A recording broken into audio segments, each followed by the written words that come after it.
大家好，我是阿玉。因为快要过年了嘛，都喜欢储存一些鱼和肉。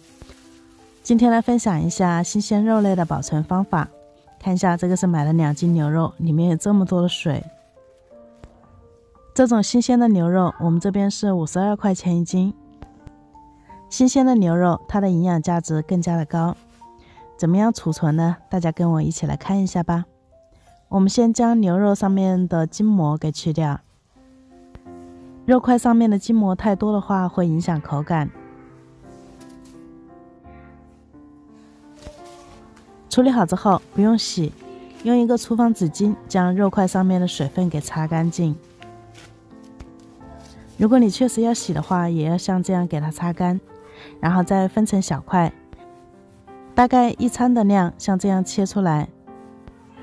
这样切成小块，不仅吃的时候更加的方便，也会更容易放置，更容易储存。再准备一个平盘，将切好的牛肉块放进盘子里面，表面刷上一点食用油，将每一面都刷上一点食用油。刷上食用油可以阻隔水分，而且还不容易结冰，是一个非常方便又简单的保存方法。我们再准备一块保鲜膜，将刷了油的牛肉放在上面，用保鲜膜将它包起来。包的时候一定要将里面的空气给挤掉，挤掉里面的空气，形成一个中空的环境，这样的话也不容易滋生细菌，也不容易结冰。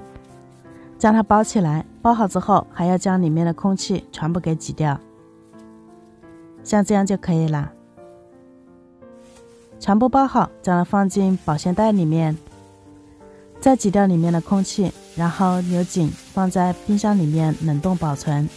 这样吃的时候也是非常的方便，吃多少就取多少。这样储存的肉块，肉质更加的新鲜，更加的健康。再来分享这种新鲜牛肉非常好吃的做法。我们先将牛肉切成小条，然后切成碎丁，最后用刀给它剁一下，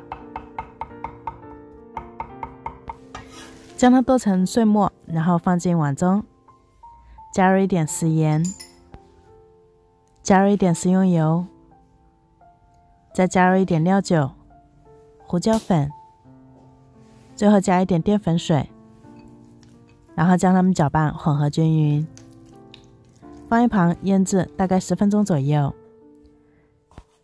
准备一点泡发好的香菇，将它切成薄片。锅里烧开水，下入牛肉末，用筷子将它拨散，下入香菇，表面有浮沫的时候将浮沫给打一下，煮大概2分钟左右，往里面调入一点食盐，再来一点生抽，加入胡椒粉，最后来一点鸡精，调入淀粉水，用铲子搅拌一下，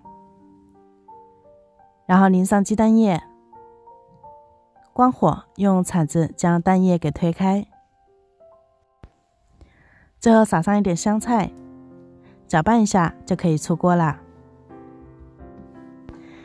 直接将它倒进大碗里面，最后淋上一点香油，一道简单又美味的牛肉羹就做好啦。新鲜的牛肉像这样做，营养又美味，而且超级的简单。看这个颜色就非常的有食欲，喝起来超香的。感兴趣的朋友一定要试着做一下。感谢你的观看，喜欢我的视频就请点赞、转发加收藏。我是阿玉，拜拜。